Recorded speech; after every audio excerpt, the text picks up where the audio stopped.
ജ്ഞാനസമ്പന്നനും നല്ലവനുമായൊരു മനുഷ്യന് ഒരു മകനുണ്ടായിരുന്നു. അദ്ദേഹം അവനെ വിദേശത്ത് ഉപരിപഠനാർത്ഥം അയച്ചു. അവന് സമൂഹത്തിൽ ലഭിക്കാവുന്ന ഏറ്റവും ശ്രേഷ്ഠമായിരിക്കുന്ന വിദ്യാഭ്യാസം നൽകണമെന്നുള്ളതായിരുന്നു ആ നല്ല മനുഷ്യൻ്റെ ഹൃദയവാഞ്ച. ആ പിതാവിൻ്റെ ആഗ്രഹപ്രകാരം തന്നെയാണ് മകനെ താൻ വിദേശത്തയച്ച് ഒരു മനുഷ്യൻ ലഭിക്കാവുന്ന വിദ്യാഭ്യാസത്തിൻ്റെ പരമാവധി അവന് നൽകുക എന്നുള്ള ആഗ്രഹത്തോടു കൂടിയാണ് അവനെ വിദേശത്ത് പഠനത്തിന് വേണ്ടി പറഞ്ഞയച്ചത്. മകൻ പോയി അധിക നാൾ കഴിയുന്നതിന് മുന്നമേ ആ പിതാവ് രോഗബാധിതനായി. താമസമിന അദ്ദേഹം മരണപ്പെട്ടു.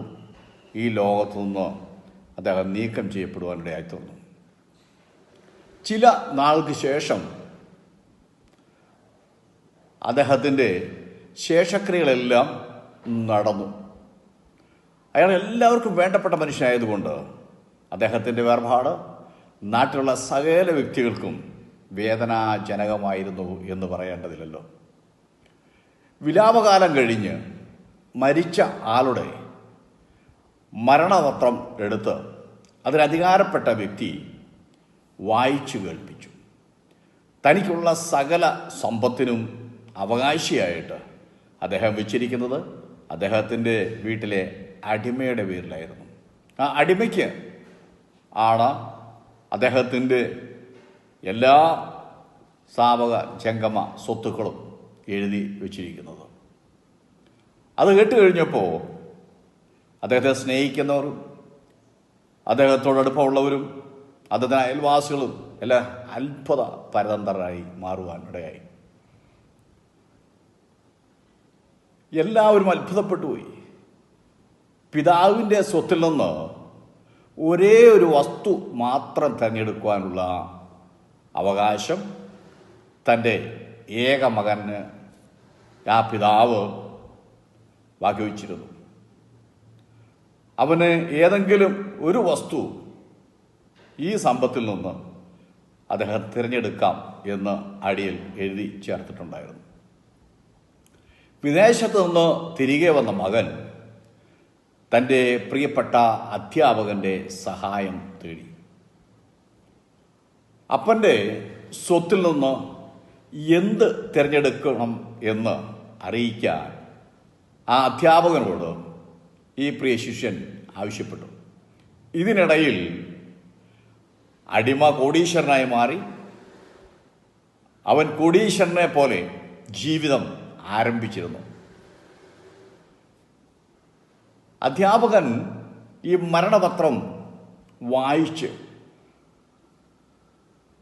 കഴിഞ്ഞപ്പോൾ ആ പിതാവിൻ്റെ ദീർഘവീക്ഷണം അദ്ദേഹത്തിന് മനസ്സിലാക്കുവാൻ അധികം സമയമൊന്നും എടുക്കേണ്ടി വന്നില്ല. അയാൾ തൻ്റെ ശിഷ്യനോട് പറഞ്ഞു, ഞാൻ വീട്ടിലേക്ക് മടങ്ങിപ്പോവുക.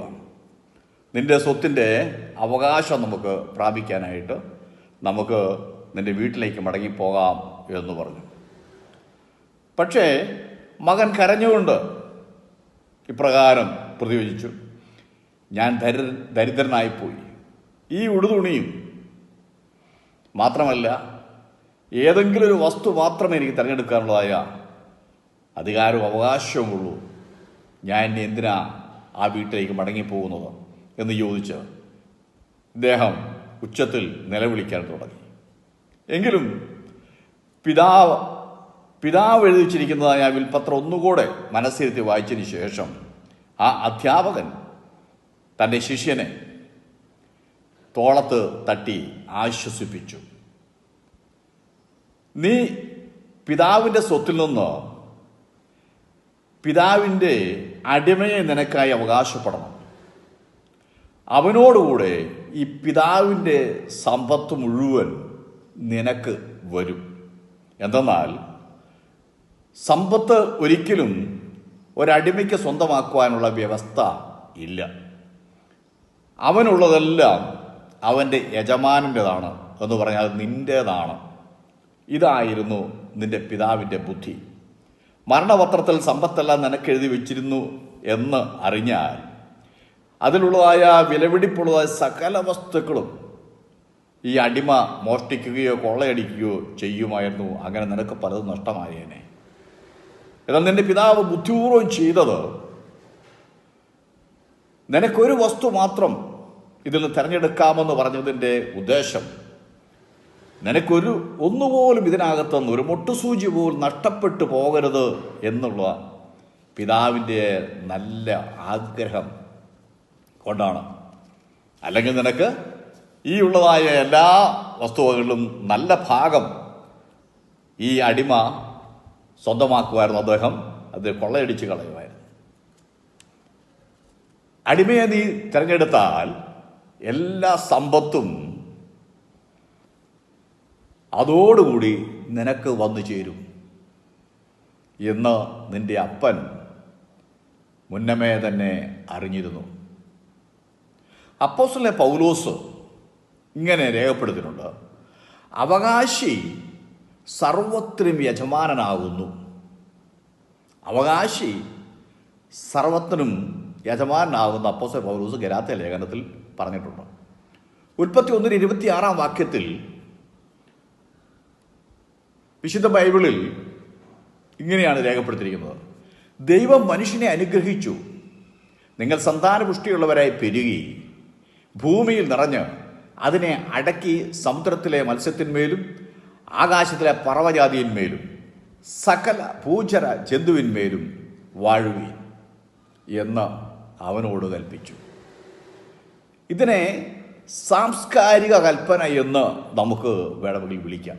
ദൈവത്തിൻ്റെ സൃഷ്ടിയായ ഈ പരിസരങ്ങളിൽ മനുഷ്യൻ തൽപരനായിരിക്കണം എന്ന് പറഞ്ഞാൽ ഈ ഭൂമിയിലും ഇവിടെയുള്ളതായ വൃക്ഷലതാദികളിലും മൃഗങ്ങളിലും അവൻ സൃഷ്ടിച്ചിരിക്കുന്നതായ ഈ വായുമണ്ഡലത്തിലും അന്തരീക്ഷത്തിലും അതുപോലെ തന്നെ വെള്ളത്തിലും ഒക്കെ മനുഷ്യൻ തൽപരനായിരിക്കണമെന്നാണ് രേഖപ്പെടുത്തിയിരിക്കുന്നത്. അത് നശിപ്പിച്ച് കളയുവാനോ അത് ഇല്ലായ്മ ചെയ്യുവാനോ അത് വിഷം തളിച്ച് അതിനെ മറ്റുള്ളവർക്ക് ഉപയോഗമില്ലാത്ത ഉപകാരപ്രദമല്ലാത്ത രീതിയിലാക്കി തീർക്കുവാനോ ദൈവം ഒരാളെയും അനുവദിച്ചിട്ടില്ല, അനുവദിക്കുകയുമില്ല എന്നുള്ള കാര്യം മറന്നു പോകരുത്. ശ്രദ്ധിക്കുക. അതായത് ഭൂമിയിൽ നിറയുക, അതിനെ അടക്കുക, കൃഷി ചെയ്യുക, അതിനെ സംരക്ഷിക്കുക മുതലായവ മനുഷ്യൻ്റെ ചുമതല ആക്കി മാറ്റി. മനുഷ്യൻ തൻ്റെ ചുറ്റുപാടുകൾ തൽപരനായിരിക്കണമെന്നും ദൈവത്തിന് നിശ്ചയമായും ഒരു പദ്ധതി ഉണ്ടായിരുന്നു.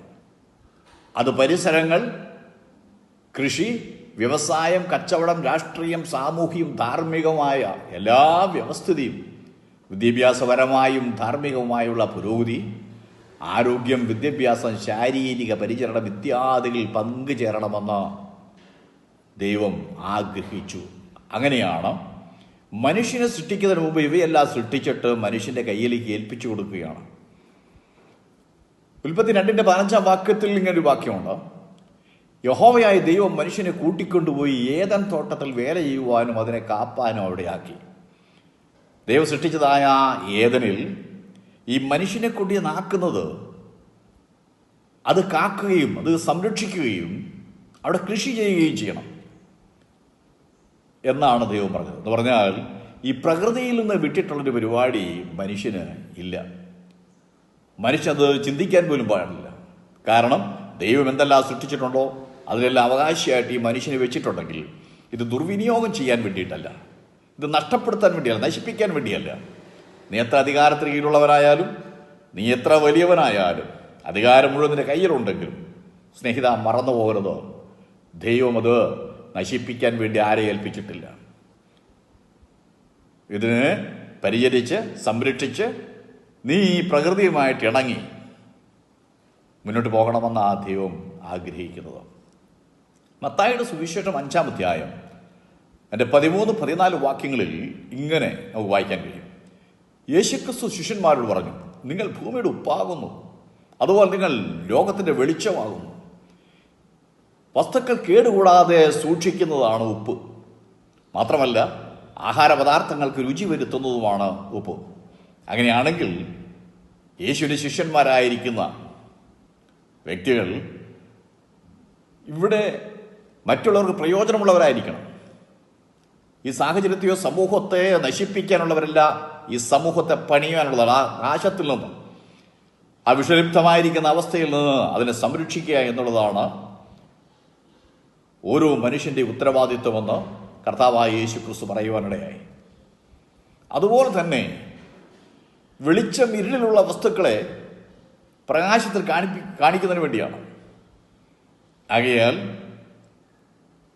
ഈ പാപഭംഗിലമായിരിക്കുന്ന ലോകത്തിലെ മനുഷ്യൻ്റെ അപരാധങ്ങളും തെറ്റുകളും കുറവുകളും അത് ഒളിച്ചു വെക്കുവാനുള്ളതല്ല, അത് പുറത്തു കൊണ്ടുവന്ന് അവരോട് കാര്യങ്ങൾ പറഞ്ഞ് ബോധവാന്മാരാക്കി, ബോധവതികളാക്കി, അത് ആ തെറ്റിൽ നിന്ന് അവരെ പിന്തിരിപ്പിക്കുകയും അവരെ സമൂഹത്തിൽ കൊള്ളാകുന്നവരാക്കി മാറ്റി തീർക്കണമെന്നാണ് കർത്താവായ യേശു ക്രിസ്തു തൻ്റെ ശിഷ്യന്മാരെ പഠിപ്പിച്ചത്. അതുതന്നെയാണ് ഇന്ന് ലോകത്തോട് കർത്താവ് യേശു വിളിച്ചു പറയുന്നതും. ശ്രദ്ധിക്കണേ, ആ ഒരു ഉത്തരവാദിത്വമാണ് നമ്മളിലെല്ലാം നിക്ഷിപ്തമായിരിക്കുന്ന കാര്യം മറന്നു പോകരുത്. അതുകൊണ്ട് പ്രകൃതിക്ക് കേടുവരുത്താതെയും വന്നതിനെ സംരക്ഷിച്ചുകൊള്ളുകയും പാപപ്രവൃത്തികളെ പാടെ ഉപേക്ഷിക്കുകയും പാപപ്രവൃത്തികൾ ചെയ്യുന്ന വ്യക്തികളോട് ഗുണകരമായിരിക്കുന്ന ഉപദേശങ്ങൾ പറഞ്ഞു കൊടുത്ത് അവരെ തെറ്റിൽ നിന്ന് മാറ്റി അവരെ സമൂഹത്തിന് കൊള്ളാവുന്നവരാക്കി മാറ്റി തീർക്കുകയും ചെയ്യുക എന്നുള്ളതാണ് യേശു ക്രിസ്തു പഠിപ്പിച്ച പാഠവും നാം അനുഷ്ഠിക്കേണ്ട കാര്യങ്ങളും അത് തന്നെയാണെന്നുള്ള കാര്യം മറന്നു പോകാതെ ഇരിക്കുക. ഇതിൽ നിന്ന് നമുക്കൊരു കാര്യം മനസ്സിലായി. ഏതൊരു മനുഷ്യൻ്റെയും അവൻ അവകാശമുള്ള വിലപിടിപ്പുള്ള അമൂല്യമായിരിക്കുന്ന സമ്പത്ത് അത് അവനെ തന്നെ തേടിയെത്തും. പറഞ്ഞാൽ അമൂല്യമായതൊന്നും നഷ്ടപ്പെട്ടു പോകുകയില്ല. സെന്റ് പോൾ പറഞ്ഞതുപോലെ അവകാശി സകലത്തിനും യജമാനനാവുന്നു. ആകയാൽ ഈ സന്ദേശം നിങ്ങൾക്ക് പ്രയോജനപ്പെട്ടുവെങ്കിൽ നിശ്ചയമായും നിങ്ങൾ ഈ ചാനൽ സബ്സ്ക്രൈബ് ചെയ്യുക, ലൈക്ക് ചെയ്യുക, ഷെയർ ചെയ്യുക, മറ്റുള്ളവർ കൂടി അത് പ്രയോജനം ചെയ്യുവാനിടയാകട്ടെ. നമുക്കൊരു വാക്ക് പ്രാർത്ഥിക്കാം. പരിശുദ്ധ പിതാവേ, നന്ദിയോടെ ഞാൻ സ്തുതിക്കുകയാണ്, വാഴ്ത്തുകയാണ്. പലതും നഷ്ടപ്പെട്ടു പോയെന്ന് ഭാരപ്പെട്ടിരിക്കുന്ന ഈ പ്രിയപ്പെട്ടവർ ഈ ശബ്ദം കേൾക്കുന്നുവെങ്കിൽ ആ സഹോദരൻ, ആ സഹോദരി, ആ മാതാവ്, ആ പിതാവ്, ആ കുഞ്ഞ്, കർത്താവേ, അവരുടെ വിദ്യാഭ്യാസം നഷ്ടപ്പെട്ടു പോയെന്നും അവരുടേതായ സമ്പത്ത് നഷ്ടപ്പെട്ടു പോയെന്നും അവരുടേതായ എല്ലാവിധമായിട്ടുള്ളതായ ആത്മീയതയും കൂട്ടായ്മയും സുഹൃത്ത് ബന്ധവും സാമ്പത്തികവും ധനവും എല്ലാം നഷ്ടപ്പെട്ടു പോയെന്ന് വിലപിക്കുന്ന ആ പ്രിയപ്പെട്ടവരെ സഹായിക്കണമേ. അതവർക്ക് തിരികെ കൊടുക്കുമാറാകണമേ. അവർ സമാധാനമുള്ളവർ, സന്തോഷമുള്ളവരായി അവർ കിടക്കയിലേക്ക് പോകുമ്പോൾ സമാധാനത്തെ കടന്നു പോകാനിടയാക്കണമേ. അവൻ ജോലി കടന്നു പോകുമ്പോൾ സമാധാനമുള്ളവരായി, സന്തോഷമുള്ളവരെ കടന്നു പോകാനിടയാക്കണമേ. ഈ സന്ദേശം കേട്ട ഏവരും അനുഗ്രഹിക്കപ്പെട്ടവരെ തീരുവാൻ സഹായിക്കണം. യേശുവിൻ നാമത്തിൽ തന്നെ. ആമേൻ.